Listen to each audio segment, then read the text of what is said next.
ইয়াউমা ইয়াফিরুল মারউ মিন আখিহি ওয়া উম্মিহি ওয়া আবিহি ওয়া সাহিবাতিহি ওয়া বানিহি। আহারে সন্তান যদি মাকে দেখে ফেলে, সন্তান পালাবে, মা সামনে দাঁড়ায় আমার কাছে কিছু চাইতে পারে। মা সন্তানকে দেখলে পালাবে, বাবা সন্তানকে দেখলে পালাবে, ভাই ভাইকে দেখলে পালাবে, স্ত্রী স্বামীকে দেখলে, স্বামী স্ত্রীকে দেখলে পালাবে। দুনিয়ায় মা সন্তানের চাইতে বড় আপনার কেউ নেই, এত গভীর সম্পর্ক আর কারো মাঝে নাই।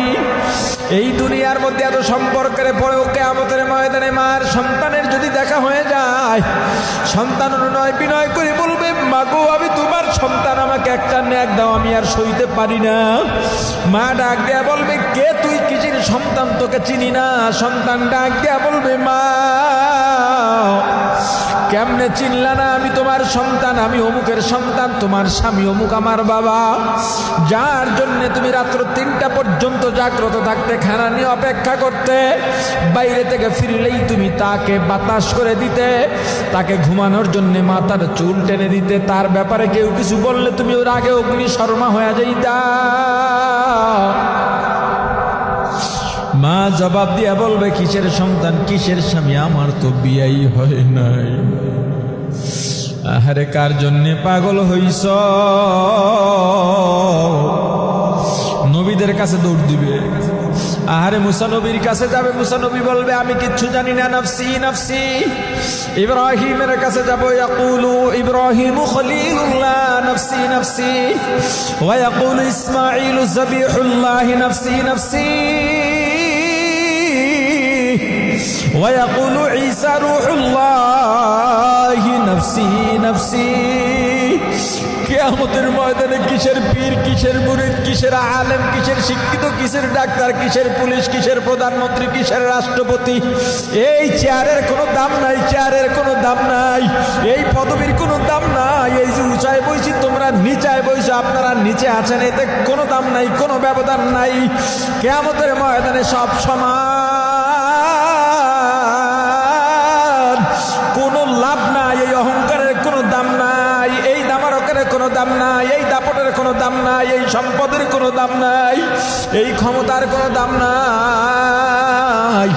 শেষমেশ উপায় না পাই আর একদিকে সবাই নাফসি নাফসি বলে চিল্লালেও রহমাতুল লিল আলামিন, সাইয়্যিদুল মুরসালিন, ইমামুল মুরসালিন, খাতামুন নবিয়্যিন, শাফিউল মুজনিবিন, উম্মতের কান্ডারি, মানবতার মুক্তির দূত সাইয়্যিদুনা মুহাম্মদুর রাসূলুল্লাহ সাল্লাল্লাহু আলাইহি ওয়াসাল্লাম সিজদায় পড়ে বলবেন, উম্মতি উম্মতি, ওগো আল্লাহ আমার উম্মতদের বাঁচান।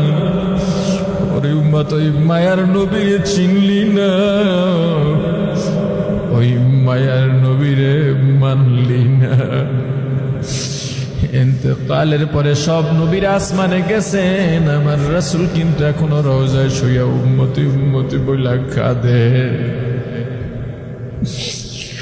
আমার নবী যখন দুনিয়াতে ভূমিষ্ঠ হইলেন, নবীজির দাদা আব্দুল মুত্তালিব কোলে নিয়ে তাকায় দেখেন, আমার রাসূলের ঠোঁট দুইটা নড়তেছে, শিশু মুহাম্মদের ঠোঁট কেন নড়ে? নবীজির দাদা আমার রাসূলের কান, মুখের কাছে কান নিয়ে শুনতেছেন, আমার রাসূল বলতেছেন, উম্মতি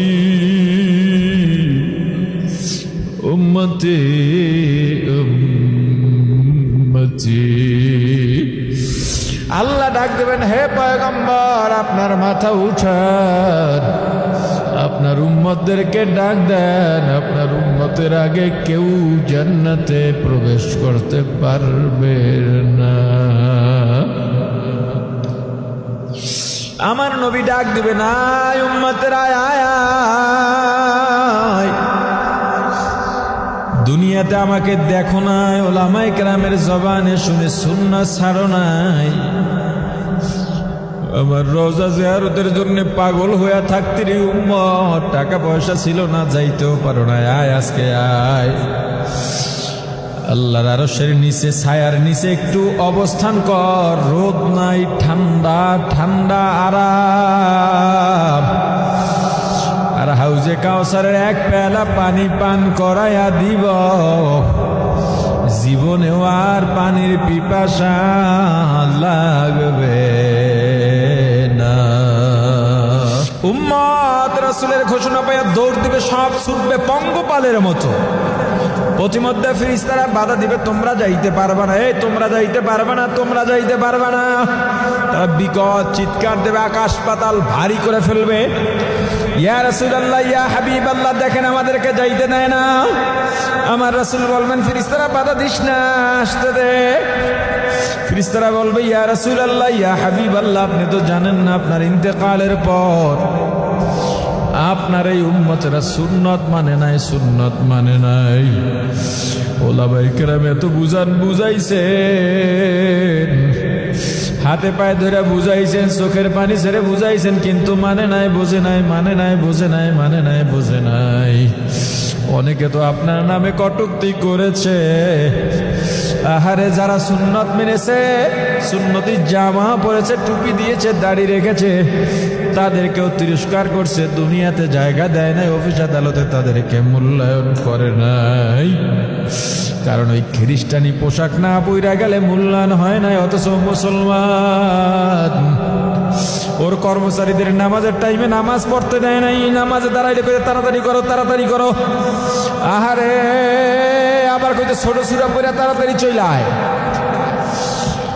আমার রাসূল মনে বড় ব্যথা পেয়ে বলবেন, সোহকান সোহকান সোহকান, তোরা দূর হ, তোরা দূর হ, তোরা দূর হ, তোরা আমার উম্মত না।